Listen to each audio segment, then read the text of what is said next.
What is Wiccan? What was its place in ancient Hindu practices?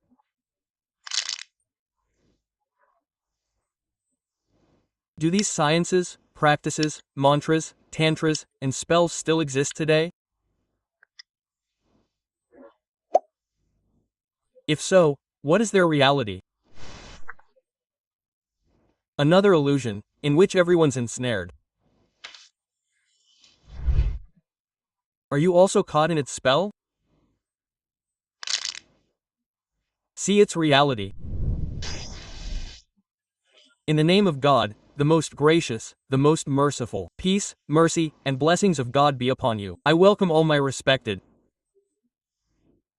companions, fellow travelers, spiritual brothers, disciples, students, and all those who, from day one, have been side by side with me on this spiritual, blessed journey.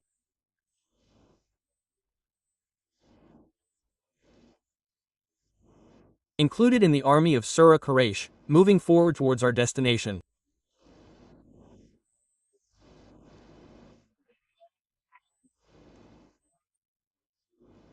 And those who, in search of spirituality, in pursuit of practices, in the remembrance and invocation of orders, and especially those deeds that have reached us from our elders, and that truth, that information, that knowledge that has reached us from our elders, for them, who are connected with us, I once again welcome you all to Dark World.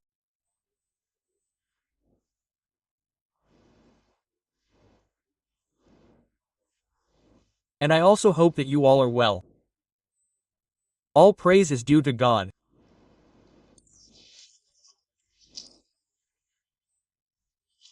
Our own official YouTube channel, Dr. Abdul Wajid Shazli, in which those practices are taught that are the secrets held within the hearts of our perfect saints, are those for which we have permissions, with documented authorizations, everything is taught to you.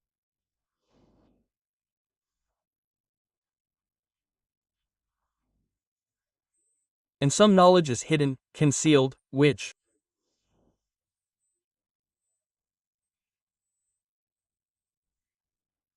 I believe is very important for my students to know, because we crave that which is hidden from us, we seek that which is out of our sight.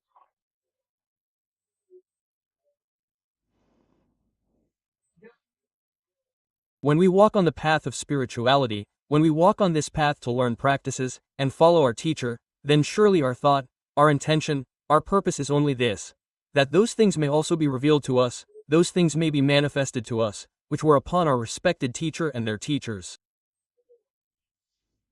Why? Because they want to become a part of that chain.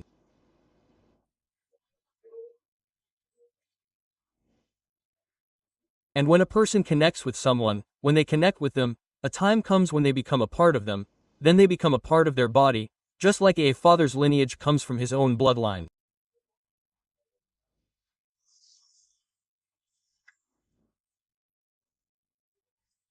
Similarly, a father's children are those connected to his heart, his spiritual offspring.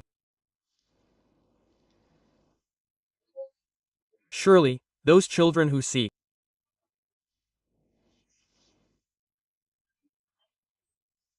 knowledge, strive for good deeds, search for spirituality, seek their Lord, and yearn for the Prophet's love, they are the ones who prosper.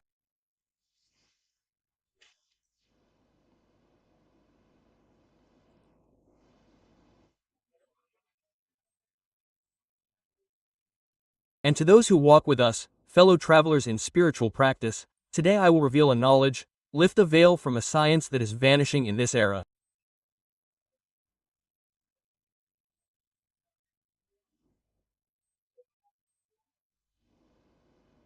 Those who possess it either hide it or use it to harm others.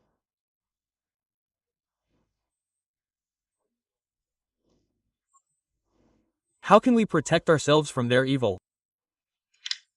That is our topic. Knowledge that draws on demonic assistance, that contains idolatrous or blasphemous words, is the most potent in its satanic power.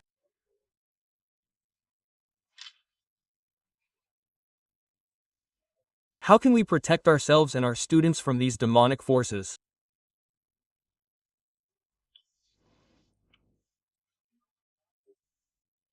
Surely, today I will tell you about an ancient Hindu practice, a mysterious and dangerous branch of magic called Vashikaran.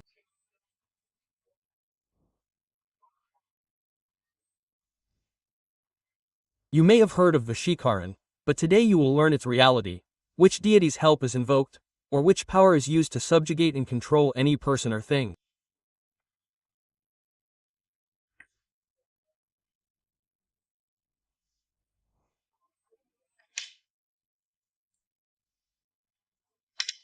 First, if we look at the word Vashikaran itself, it is a Sanskrit word that can be divided into two parts. Vashi, meaning to control, to take into one's power, to dominate, and Karan, meaning to perform the act, to fully bring something under one's control, to bring it into one's vash.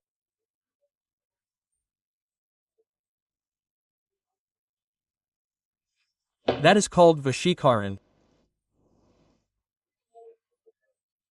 But in other words, in other practices, in other religions, it is called the act of subjugation, the act of conquest, to subjugate, meaning to control someone, to dominate someone. Subjugating means you can bring anything, order him to do anything, tell him any task, and he will fulfill it. To subjugate means to control demons and jinns, and also humans. Well, this has been going on since the beginning of time and exists to this day. That subjugation, if done through spiritual practices, like people try to control jinns, they do recitations and rituals to subjugate them. They perform rituals to subjugate other forces in every religion.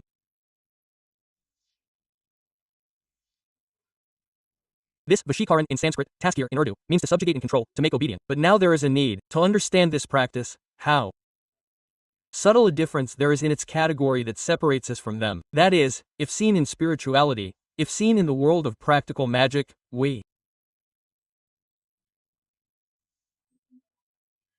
include this act of subjugation in those acts that are called celestial acts. That is, those acts that are related to the name of any angel, to its greatness, to its spirituality, that through it, some special acts are such that through it, we impose its dominance on those people and bring those people under our control, under our obedience. This is called the act of controlling, subjugating. It is related to spirituality, and it is also related to satanic deeds, but within spiritual deeds, there is a limit. Why?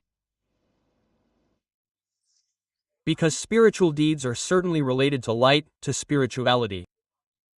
And that which is related to light, to spirituality, has a limit. That is, what is the limit that Sharia has bound you to, has stopped you from exceeding the limit.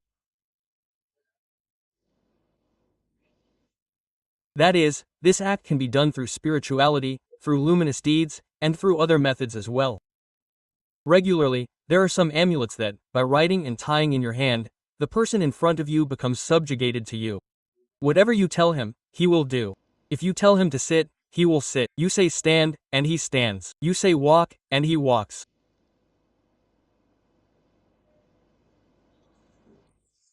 But in spiritual practices, in the spiritual method, there's a limit.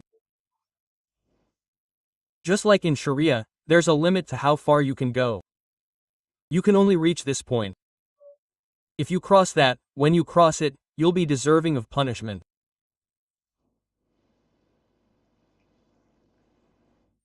So, if we've come to spiritual knowledge, we'll stop it here. Because our main chapter, our main subject, is ancient Hindu practices of Vashikaran. Now we come to Vashikaran. In Hindu practices, according to Tantric tradition, it's done in two ways. Our Murshid says that they do it in two ways. First, in a high-level way, and second, in a secondary way. So, what's meant by first level and second level? I'll try to explain it to you a little. See, in every religion in the world, there are good and bad people. Within every religion, people have a limit. For example, if we take Hindus, even in Hinduism, murder is considered wrong, a sin. Stealing is also considered a sin. Harming someone is also considered a sin. Deceiving someone is also considered a sin. Harming someone or having your eye on someone's property or doing wrong is wrong according to their religion too. There are those who follow it, and there are those who don't care about anyone, meaning in their eyes, good and bad, this reality means nothing. Just do whatever you do for your own benefit. Now, they divide it into two parts, the tantrics. One part is those who distinguish between all these things and keep them in mind and go to a certain limit.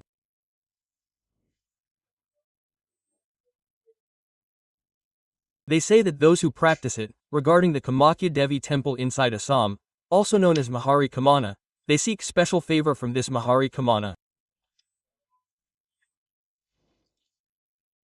Because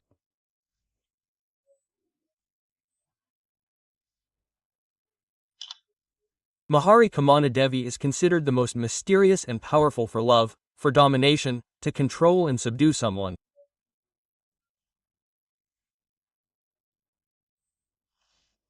Hindu priests regularly keep it in their practice, repeating it in their work, keeping it within them. So, they recite these spells and regularly gain control through them.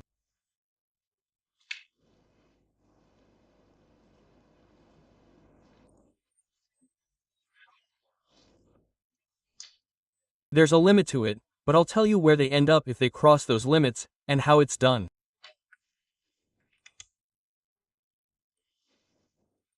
First, we need to understand how we can protect ourselves from what they do, and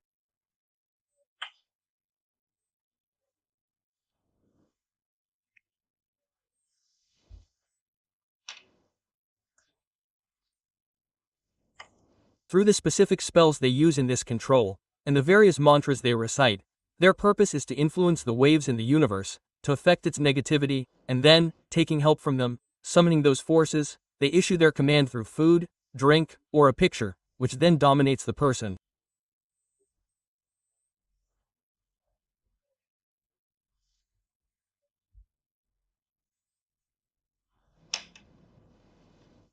In ancient Hindu practice, it was done in two ways.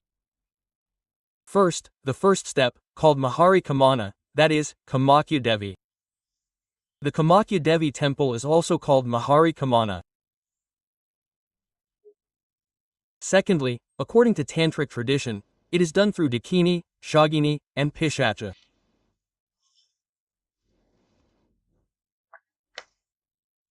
Okay, so these Dakini, Shakini, and Pishacha, in Hinduism, they actually seek help from these beings in the lowest caste.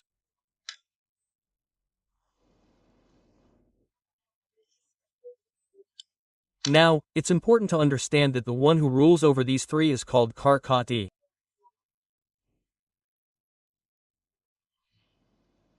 What is Karkati?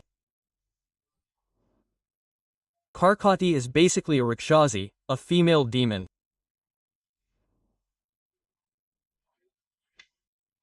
That controls these three. Okay, what is Dakini? In Sanskrit, it comes from dak, meaning flying. Shakini, its influence, mainly controls the mind. It takes control of the brain.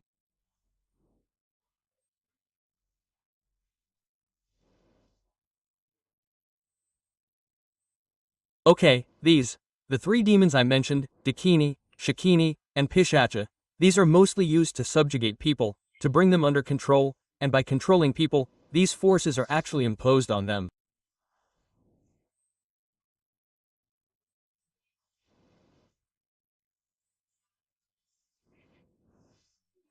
They are imposed on those from whom they take work, those whom they control. It's done through that. Okay, who rules over these three? It's said that she is the sorceress of hearts.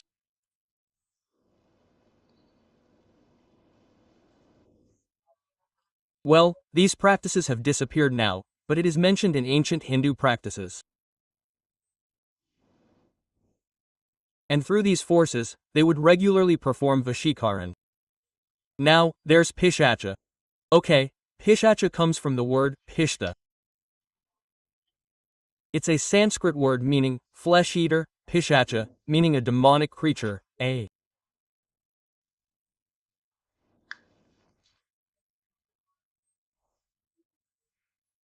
creature with powers that chews and eats flesh, and when it takes over, blood appears in the person's eyes.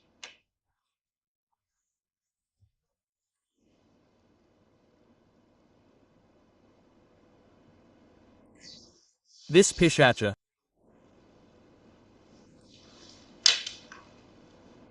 This is that demon. It's a primal force, used to subdue them first, then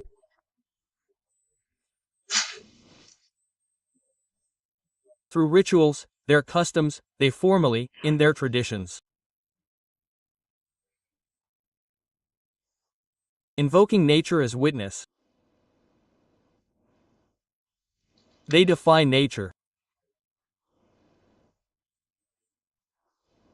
Their customs are such that when they do this, these very forces, these demonic forces, then aid and assist them. They even say the group doing this ritual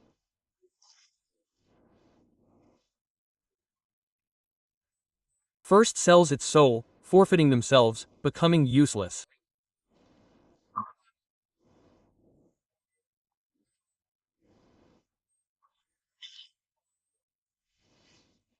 The one who starts this act, stepping on this path, for this ritual, can't turn back.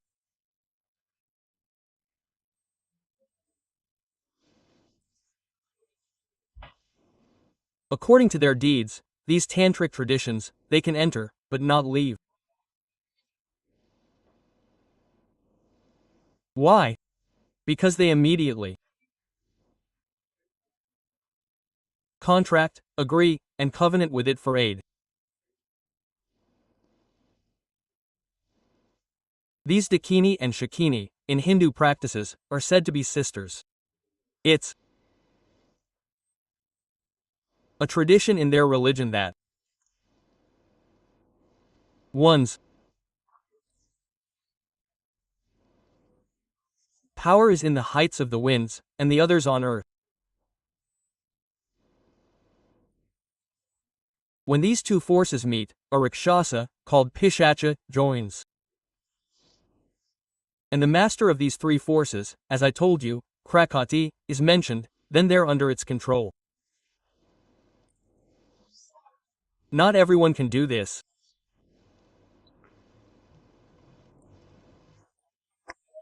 Formally, it's called Pisha Siddhi. That is, Pisha Siddhi, to control it, make a covenant, and then proceed towards that destination, to its end. To reach that point, even if they say nothing,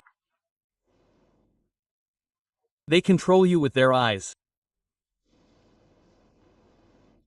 One way to control is through speech, where they speak, you listen, and you act. But the ultimate stage is control through will.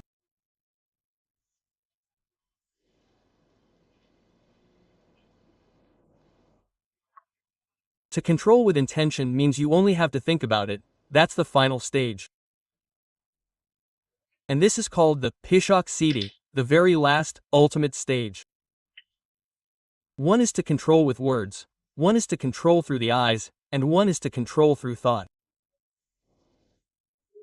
The final stage is such that whatever thought comes to mind, they are controlled by it.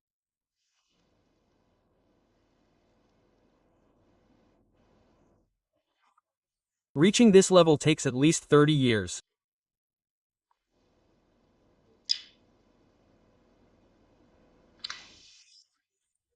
According to their religions, though we have no connection to those religions, or those practices, or those actions.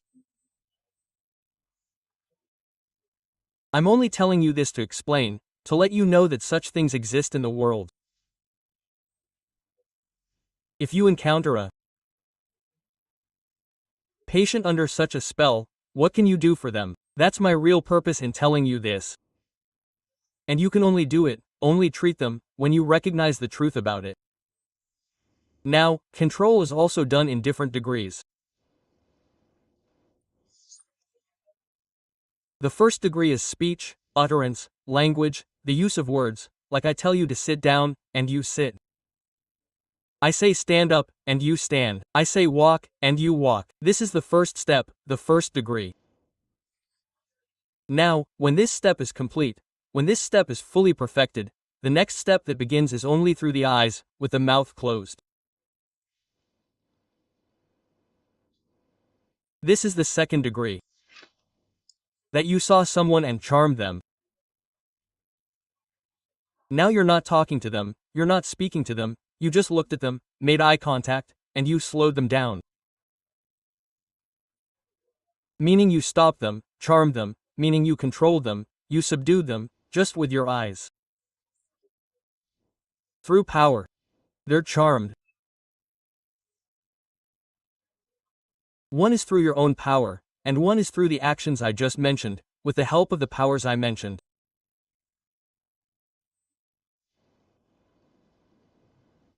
See, one is reciting an action aloud, one action is reciting in your heart. Well, when you recite aloud, its effect starts on the tongue, and when you recite the same action in your heart, its effect starts from your gaze, it starts from your eyes. Its first step, level, is the tongue, second is the eye, and third is your willpower, meaning the willpower. Just understand that it's its final achievement. Well, this also happens step by step. It's not that you directly go to willpower, it can't happen. It happens through the eyes, then everything is controlled through the eyes, then it's done through eye gestures.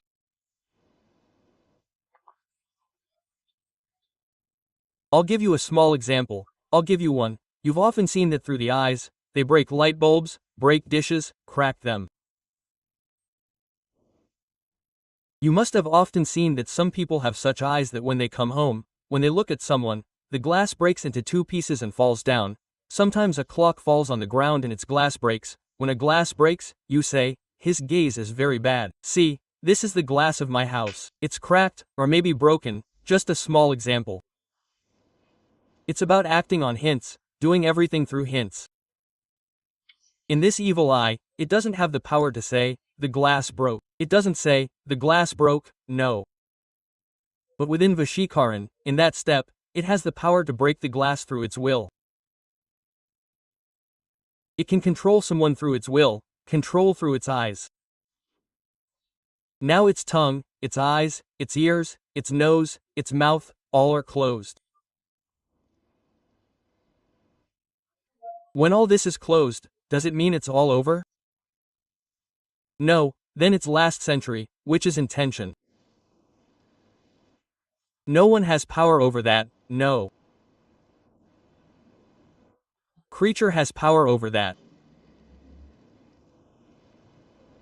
Then everything is running through that intention. Everything is controlling through that intention.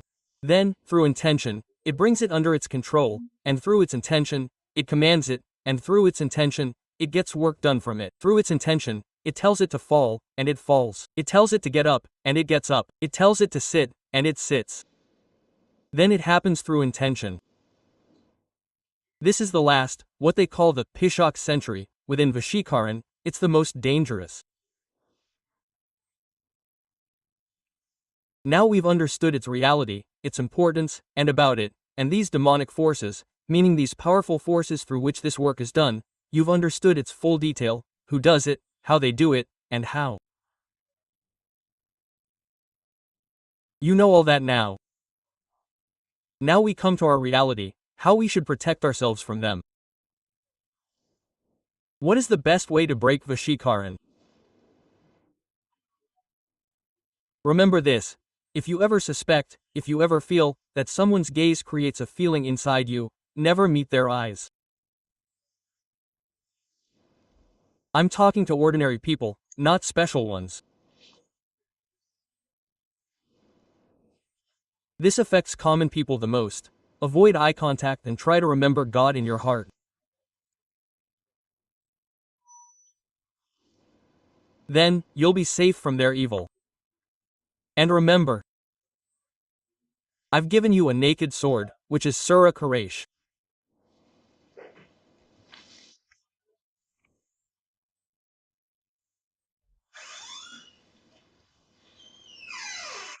Surah Quraysh breaks all kinds of magic, whether it's Vashikaran's magic, magic of madness, black magic, from any religion, any region, any society, any place, any country.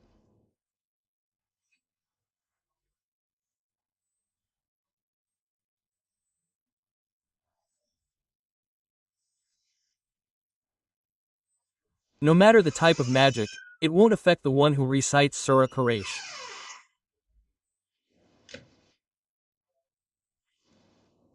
The easiest way to recite Surah Quraysh, I explained it to you, right? The easiest way I explained to you, right? Recite Surah Quraysh 70 times daily for 70 days, and you'll join the army of Surah Quraysh. Then, repeat the same process, 70 times for 70 days. After that, 313 times for 40 days, then ask my permission to continue. Remember, let me tell you a truth, something I've prepared for you. If you understand its reality, you'll say, wow, doctor did amazing. This Vishran I explained to you, how it's done in other religions. In our tradition, controlling, conquering, subduing, you know what's best in spirituality?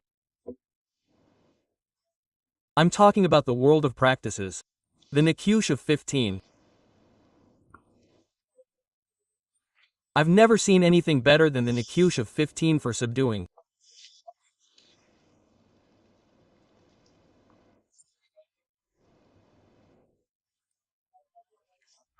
Write the 15 talisman on your palm, recite its greatness, look at a soaring kite, and command it. The kite will land on your hand.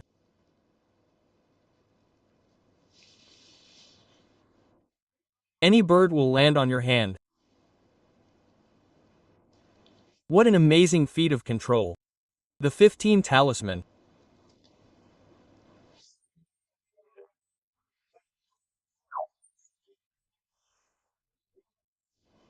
Its greatest quality is its power to subdue, to control, and to maintain its influence with balance throughout your being.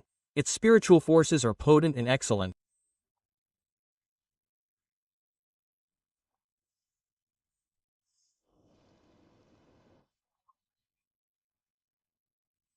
Those who practice the 15 talisman, who have paid its dues, if I were to teach them methods of subjugation, they could control everything with just a drawing on their hand.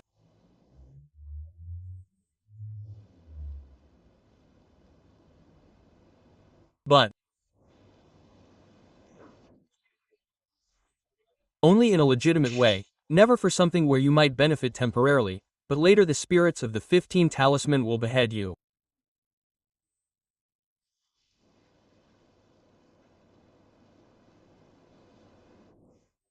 What Imam Ghazali wrote about the 15 talisman, what great figures like Sheikh Muhyiddin ibn Arabi wrote about it, is truly remarkable.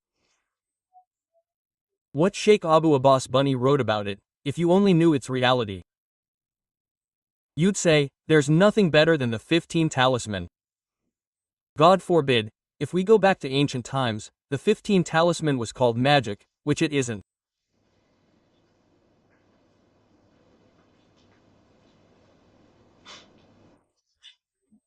In ancient times, among ancient people, it was considered magic, which was a misunderstanding.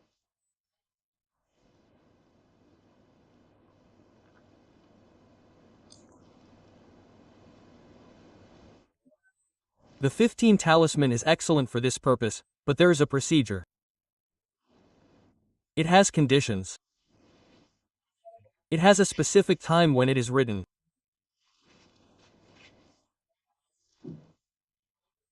Remember that not every task is meant for every time.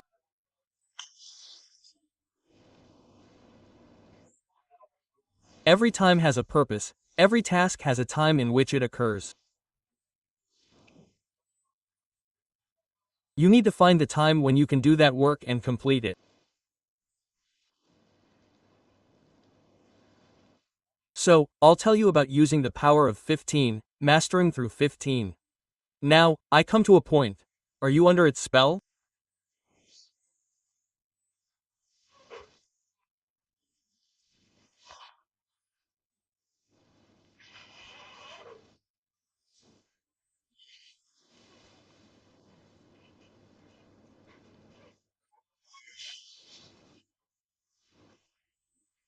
If we look at addiction differently today, the biggest magician is social media.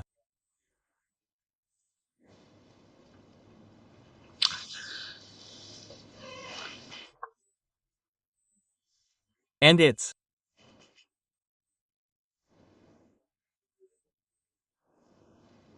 products are artificial intelligence, or AI.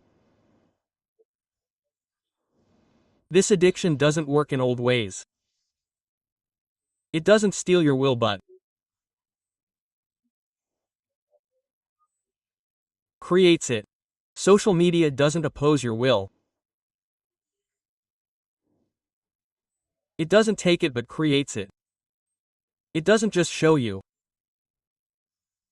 It teaches you. Because it understands the depths of your soul.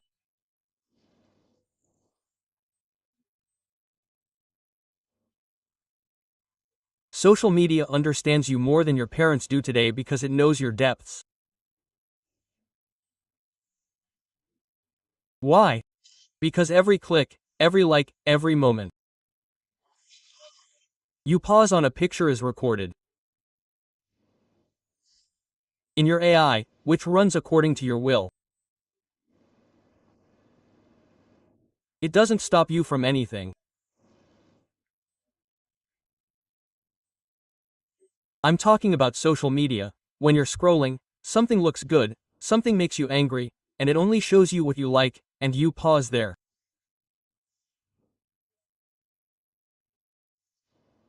When you pause, you fall under its spell, its control, and what is your biggest weakness?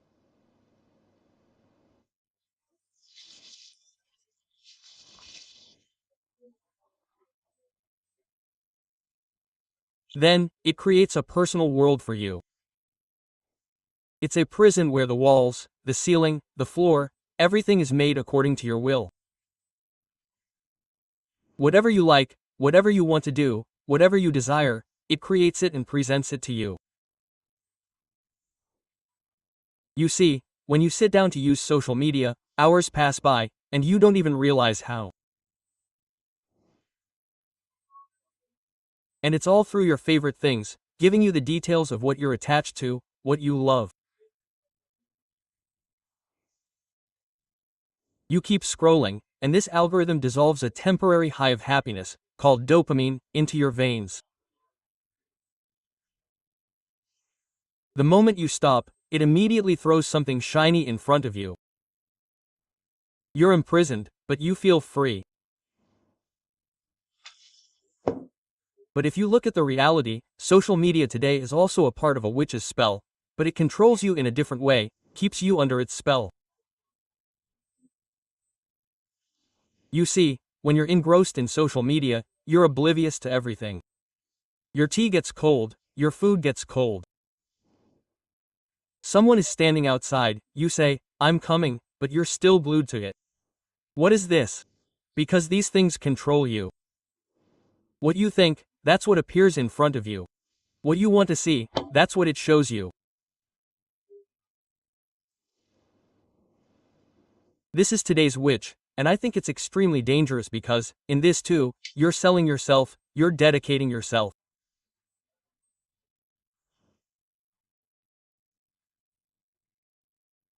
Only those who use it in a limited way are safe. See, use everything according to your need. You'll never be under anyone's spell. Eat more than you need, it will harm you, even though food itself isn't harmful. If you like something, and you overeat it, you'll get cholera, you'll get constipated, you'll get a stomachache, you'll start vomiting, you'll get diarrhea. It's just food, right? It's sustenance, right? But overdoing it will harm you.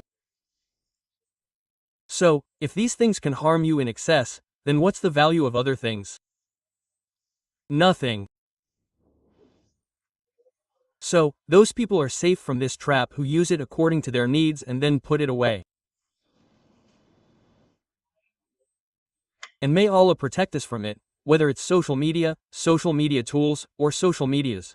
You know, these days, a person's reputation can be ruined in a moment, in a minute they can be elevated to the sky, in a minute they can be thrown to the ground.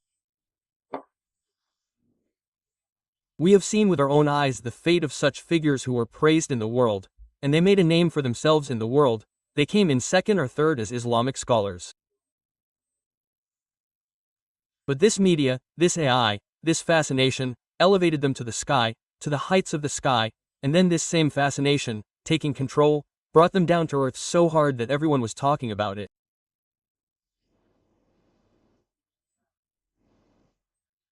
I won't name names, I'm talking about a famous Pakistani personality. I just want to tell you that using it only as needed is beneficial for you, and exceeding that limit is dangerous for you.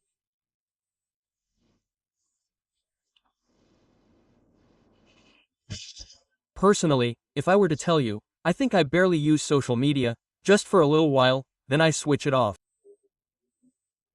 I don't look at the rest. My boys do, the kids here, the admin department.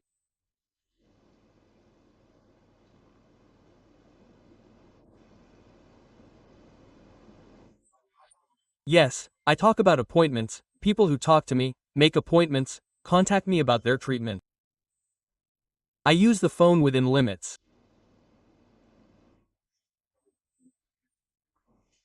People complain I don't answer because I don't keep it with me much, very rarely.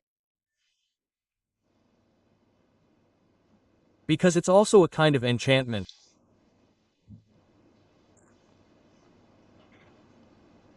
Remember that. You're not alone anymore, you're with someone, like an obsession. Now, allow me to say, take good care of yourselves. Peace, mercy, and blessings of God be upon you.